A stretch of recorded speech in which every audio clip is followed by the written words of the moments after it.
Okay. Ready to go? You ready? Yes. Okay, perfect. Okay, thank you, George Sarkodie. This is George Sarkodie, everyone. First episode. I invited him on. Thank you for being my first guest. You're welcome, Judah. Happy to be here. It's good to have you here. So George is my associate pastor. He is also an author. He writes books and mentor and just man of God. Thank you. Yeah, no problem. So yeah, you wrote a book on Eagle's Wings. Yeah. You published that. Yeah. And when did that release? That was December last year. Okay, yeah.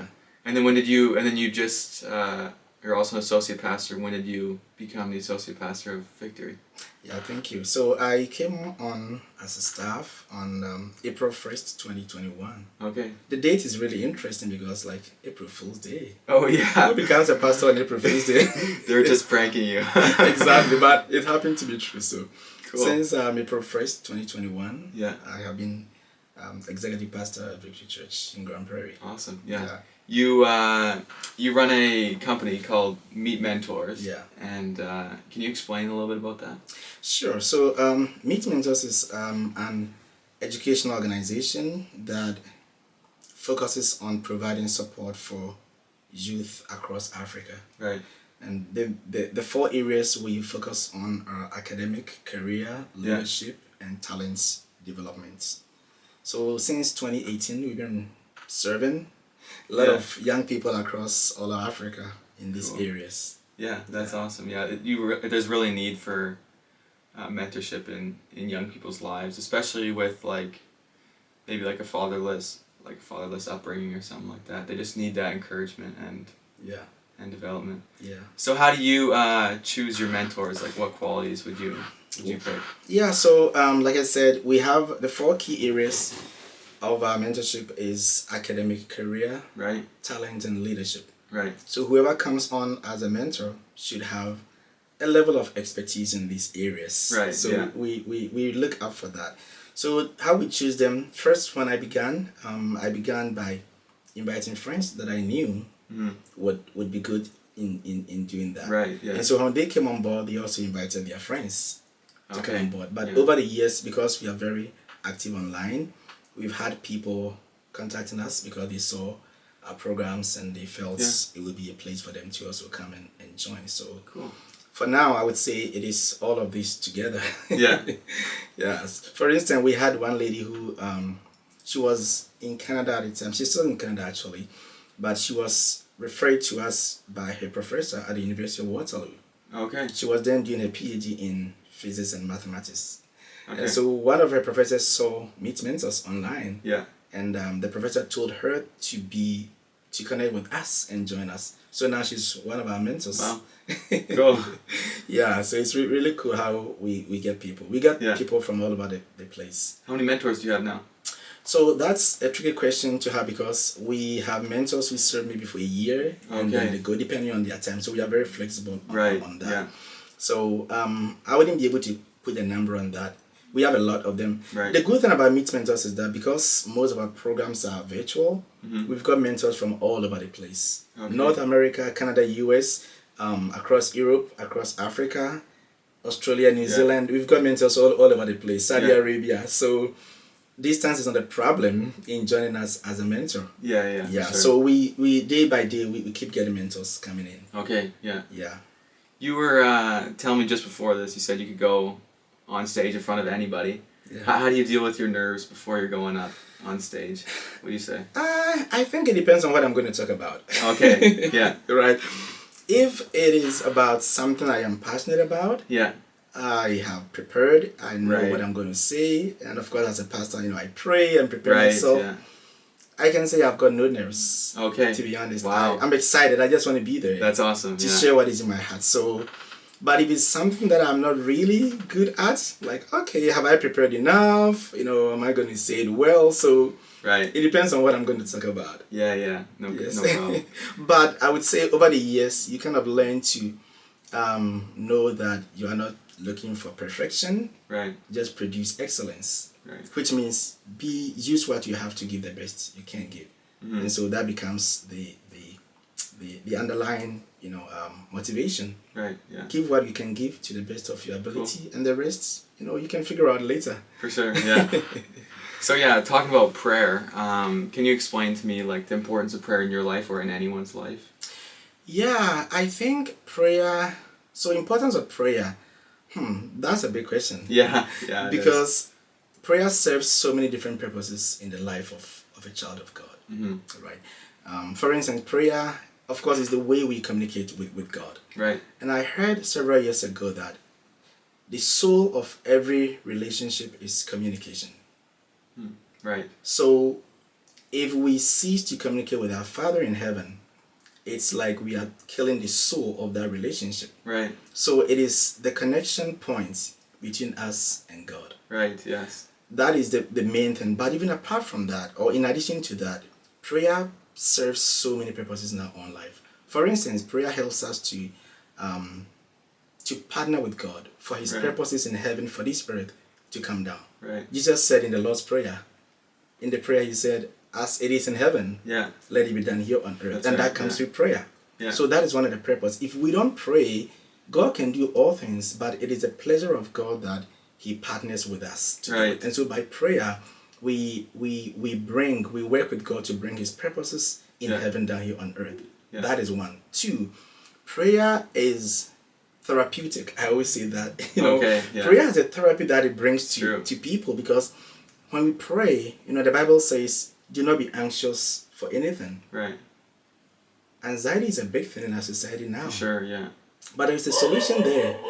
The solution is that by prayer and supplication, let your request be made known to God. Yeah. And the peace of God that transcends all understanding shall guard your heart and mind in Christ Jesus. So by prayer, we are able to overcome anxiety. That's right, yeah. It is that prayer produces results. We ask and receive.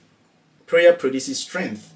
Jesus before the cross goes to the garden. He prays. He was weak, but Bible says he was strengthened. That's right. Yeah. So when we see the importance of prayer, it doesn't become a hard thing for us.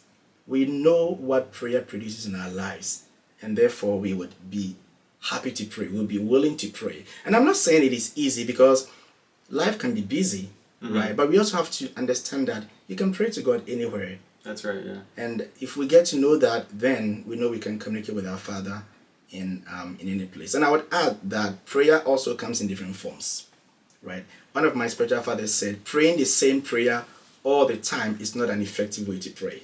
Right. So we must also know the different forms of prayer and when to pray which type of prayer. So prayer is a big topic, but I think altogether, I see prayer as a gift from God for us as Christians. Yeah. And we have to understand it and use it well. Yeah. And Paul says, like, pray without ceasing. Pray exactly. So in everything you're doing, you're kind of talking to God. Exactly. Yeah, for sure. How did you get into preaching or teaching? Well, so now maybe let me separate teaching from preaching. Right. Yeah. Because so teaching is sharing knowledge, sharing information that you have, right? And from a very young age, I realized that preaching was one of the areas I had fulfillment in, even as a young boy. Yeah. I loved to share what I knew with people. Okay. So I'll mobilize few friends and share with them what I knew from school. Yeah. It was something that I really felt was a gift when I was even young. But I would say after high school, I taught in grade 6 for a year or two. Okay. So that gave me a more experiential, form of prayer. Yeah. And in addition to that, in church circles, when I began to learn the Word of God and I began to know, I also had the desire to share with people. So I would say teaching and preaching didn't come from a very structured way for me. Right. It was something I did out of my joy in sharing what I had. Cool. And over the years, I was able to, by God's grace, develop my gifts in that place. Yeah. And as I said, I found a joy and a fulfillment in teaching. And so that's awesome. That's how it came about. Yeah. And the good thing is when you share what you have with people, it helps you also to learn more. And so as a student of the word, I like to teach because in teaching you also learn more. You can make mistakes, but then you can go back and correct them. So there is that growth. Yeah, I always find when I have to teach something, you have to know it so much better than when when you're just reading something. Exactly. So teaching helps you to also become a good student at whatever you are talking about, and that is yeah. Yeah, you have a good understanding, like seeking to understand instead of just memorize something. Exactly. It's a big thing. Exactly. And I like I said, for me the bottom line is teaching brings me so much fulfillment. One of my greatest moments in life is to be able to share knowledge with people and to see them use that knowledge to grow in their life. Yeah. It's priceless. Yeah, for sure. So that's awesome. my source of motivation for teaching. Yeah. What's your favorite verse to preach on if you Oh, that is a tricky question, because I go to the Bible quite often, and so I pick verses depending on my life situation. Right. But I think to answer the question, maybe I would say Philippians 1:6 has been a verse that I have loved for many years. Okay. You know, when Paul said, I am confident of this, that the Lord who has begun a good work will finish it. Okay. I like it because there is a sense of assurance in that verse. You know, I can be confident that whatever good work that God has begun in me, He will finish it. Yeah. There might be challenges, there might be troubles, there might be, struggles in the way, but that confidence in God keeps me going. Cool. And so that has become a very strong part of my life, especially when I'm going through some tough times. Yeah. I'll go to Philippians 1:6. That's awesome. Go draw some strength from that place, and for sure. that keeps me going. Yeah. Yeah, it's something definitely to put on your wall or something like that. I think I have to. I haven't done it yet, so I think I have to. Yeah. That's awesome. So you were born in Ghana. Yes. That's right. And then you moved to Denmark. Yes. So how has being an immigrant impacted your success? Oh, in so many ways. I always tell people that if you have the chance to travel, do travel. Yeah. Because God made the whole world, and the whole world is so big. Yeah. And so traveling exposes you to so many things that you can never find when you are located just in one place. That's right. Yeah. And so being born in Ghana, of course, I learned so many values, hard work and persistence, and even my Christian growth. I had my foundation in Ghana, and I like the Christian, atmosphere that by God's grace, I had a privilege to go through. In high school, I became very strong in my faith in high school. Okay. And then when I went on to, university at the time, University of Ghana, I grew there strongly. I had so many leadership experience from there. So Ghana shaped my faith as a young man. Okay. Over the years. So by the time I moved to Denmark, I was strong in my faith. Yeah. Right. Sometimes moving out, from home can be good or can be bad, depending on how strong you are in the Lord. That's right. But I thank God that for me, at that time, my faith had been strengthening. So being away from home wasn't going to be a problem to affect my faith. So my foundations were built there. My value systems were built there. I developed prayer from my time in Ghana, with friends that I grew up with ministry that I served in. Yeah. And so that has really shaped my life. And moving to Denmark was my first time living out of home. Right. And so the culture was different. Yeah. Everything was different. I learned to embrace things that I wasn't used to. Yeah. It helped me to grow. It helped me to value and respect other cultures. Yeah. It helped me to change my own views about certain things, perspectives about certain things, right? And so that was really great. And my time in Denmark, moving here to Canada, of course, was also a different culture. Of course, European culture, North American culture are different. And so I would say that my process of moving, from place to place have shaped my understanding, my view, even my faith as a Christian. How Christianity is practiced in all these cultures are different. And so it has helped me in what I'm doing right now. Of course, our church has got people from different backgrounds, different nationalities. It's a multicultural church. For sure. And so with all these experiences, it helps me to know how to meet people from where they are. Right, yeah. I might not agree with them, but I understand them. Yeah. And so that helps me, even as a leader. Yeah. It helps me to be able to relate well with people and to see things from the people's perspective instead of just how I see it being the way that it's supposed to go. So I would say it has developed that Christ-centered multicultural position in my life. Right. And I think that really has been a very good a good way for me to be a leader in what I'm doing right now. That's awesome. Yeah. Yeah. Being able to see kind of what people are going through Exactly. based on your own experiences. Exactly. Yeah. Exactly. Yeah. Yeah. So what do you think people can learn from your story of coming from Ghana? I would say embrace your identity as a person. You can be in different places at different times, learn different things. As long as it is good, learn it, but don't lose the sense of your identity. That's right. That is who you are. That shapes you. That's the values you've had, which are good. Don't lose it. But then be willing to also learn new things. Be flexible. Yeah. Have an open mindset, not a closed mindset, because every culture has got its strengths and weaknesses. So know the weaknesses of your own culture and be willing to let them go and embrace new things that are good from other cultures. Yeah. And also vice versa. And so I think what I would encourage people to do is, like I said before, if you get a chance to travel, please do, because it is going to transform you. It's going to shape your life. And as you travel to these other places, be open, have an open mind. As long as these things that you come into contact with are not contradictory to the Bible, be willing to learn, because there is something good about every culture.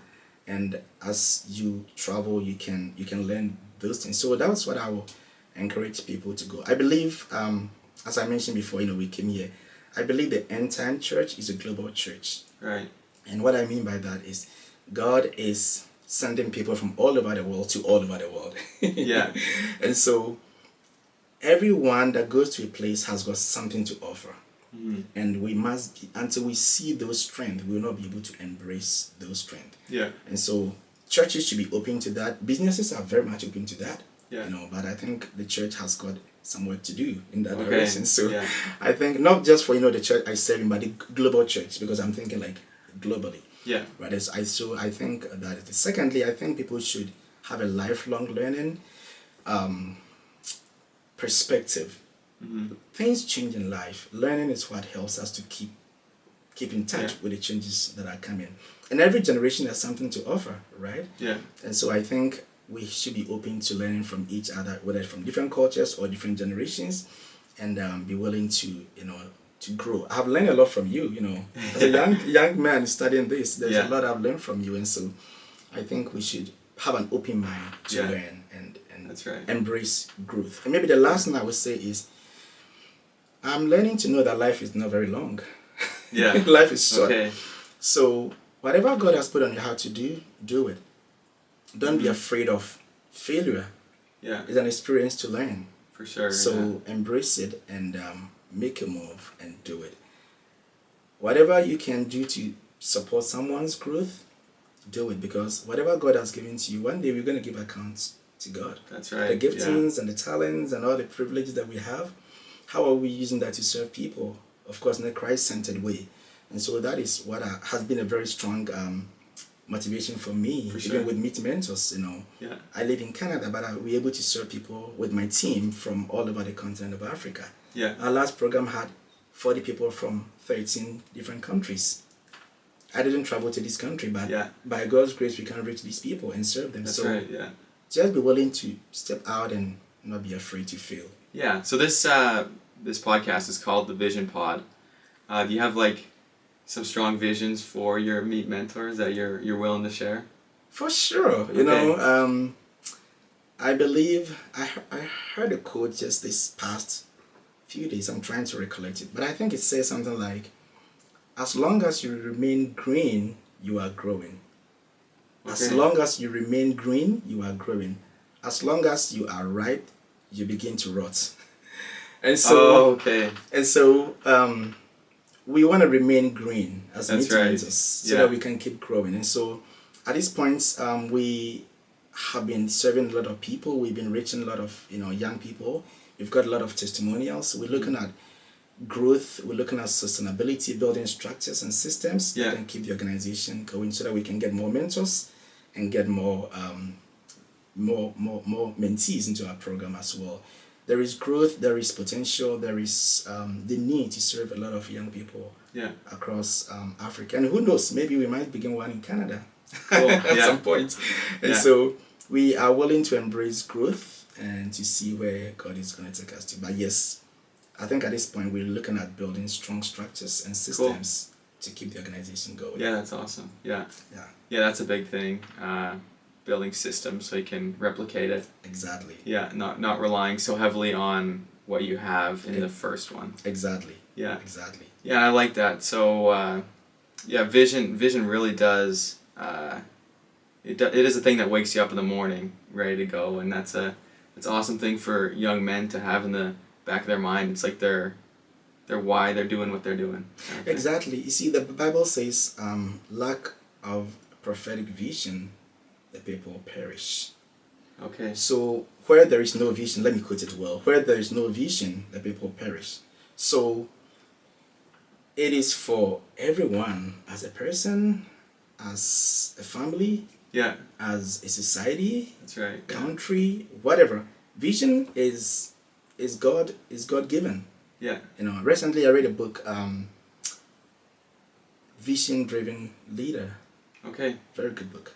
Well, maybe I'm making promotion for the author now. Who wrote it? I've forgotten the name, but I can share with you there. But it talks about the need for leaders to intentionally seek to find vision. Yeah. Vision doesn't just come by, you don't just chance on vision. Mm-hmm. You must be willing to partner with God.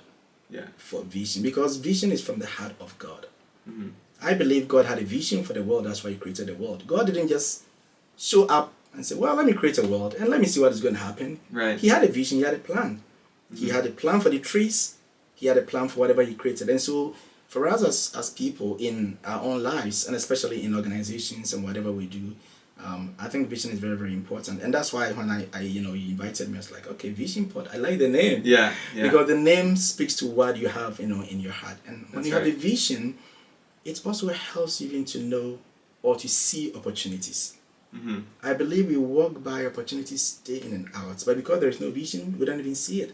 Okay. Yeah. But when you have a vision, anybody who has a vision knows what he needs to make the vision go. That's right. Yeah. So then when you see opportunities that align with your vision, you can see them. But if there's no vision, you just drive past them, you walk past them, you don't even see it. Yeah. Yeah, if you know what you're looking for, it's way easier to find. Exactly. Way easier. Exactly. So vision is very, very important, especially for young people. It doesn't mean it might not change, but at least go with something that God puts in your heart. Yeah. And as I said, remain green, be willing to grow. And so it might shift here and there, but if a person hasn't got vision, just like you just live and do things randomly, mm-hmm. you waste your time, waste your strength, waste your resources, and as I said, life isn't that long. Yeah. It isn't that long. So I would encourage every young person out there to really pray to God and seek God's face about what God has put in their heart. I believe God has put something in each person's heart. That's right, yeah. And He wants us to live it out. Yeah, and that's what I saw, especially being in Asia. It's just you develop a deep appreciation for people once you realize that everyone has something in them just like you. That is the thing, as you travel around the world, you realize that people are people, mm-hmm. all made in the image of God. That's right. Either saved or unsaved, still made in the image of God. That's right. And you see that commonality of our humanness and the connection that you can build with people. And as you listen to people, you get to know who they are, get to know their heart, mm-hmm. and see what they can offer. And so I like that you were open to, to see that in people. And I think that is a big thing, especially for now as the world becomes very global through technology. Strength can be tapped from different parts of the world for what God wants us to do. Yeah. It doesn't necessarily need to be very close to you to let it go. It can be tapped from anywhere. And as you travel or as you meet people, you would see what they bring. And for me, over the years, having been out of home, in quotes, I have built very, very strong relationships. I've met with people, and most of them have really challenged me in my life. Yeah. In areas that I probably did not even think about. Yeah. So I think we must have that open heart to learn from people, and as we go with what God has put in our hearts for our vision. And one of the other books that I'm working on kind of talks about some of these things. So I'm not going to go more into that now, but when it's out, I'm sure maybe we can have another session and talk about that. That's right, yeah. But I believe for young people, let God put something in your heart. Yeah. You know, let God put something in your heart. Our life, we live our life to glorify God. That is the generic point of purpose. Yeah. But there is also a specific point of purpose. So the generic one is we live our lives to glorify God in everything we do. But because we've all been built differently, with different passions and different giftings, that brings us into the specific dimension of purpose. Yeah. So generic one, we all must live to glorify God, yes. Yeah. But what does that mean to you on a daily basis? That's where vision comes in. Yeah. Based on who God has made you, based on the passions in your heart, based on the things you're good at. And these things provide the specificity to a person's purpose as you work in it. For sure. So a fish wouldn't want to go and live on a desert and try to fulfill his purpose. It's not possible. It's got to be in water, in the sea. That's right. And, and you're made specifically for your purpose. Like exactly. It wouldn't work if I was 4'1". See, that is the thing. God made all of us for purpose. Now you might move me into purpose right now. However God has made you, big, small, color-wise, it is for your purpose. Yeah, exactly. If you are willing to embrace your identity, you can walk in purpose. Yeah, that's right. So, identity challenges, I see the big part of it is people don't have purpose. If you know your purpose and you accept that you have been built for your purpose, you embrace your identity and you just work in your purpose. Yeah. Because sometimes what you might even see as a difference you carry is what is going to open the doors for you because of your purpose. Yeah. So you don't want to be like the other person because you can't serve that person's purpose. You want to be like you because you can serve your purpose. Right. And so you don't have a problem with who you are, with your personality, with whatever, because that is who you are. A fish can dream to become, an elephant, but it can't fulfill the elephant's purpose, and vice versa. That's right. Yeah. Enjoy yourself as a fish and live in the sea. That's right. Leave the elephant to enjoy its elephantness in the forest. Yeah. They all have different purposes. Yeah. And animals even understand this. But sometimes it's a right. big problem for us as humans. So purpose is a big thing. I love to talk about purpose. It's a big thing. I thank God. It is a very central part of God's creation for our lives. Yeah. He's a purposeful God. Yes. For sure. Yes, I agree. Yeah. Okay, well, thank you for coming on my show. That's going to be a good first episode. You're welcome. Thank you very much for having me. And I wish you all the best on this. Thanks. Good. What happened to the dog? Who was coming? I don't know. That was good. No, this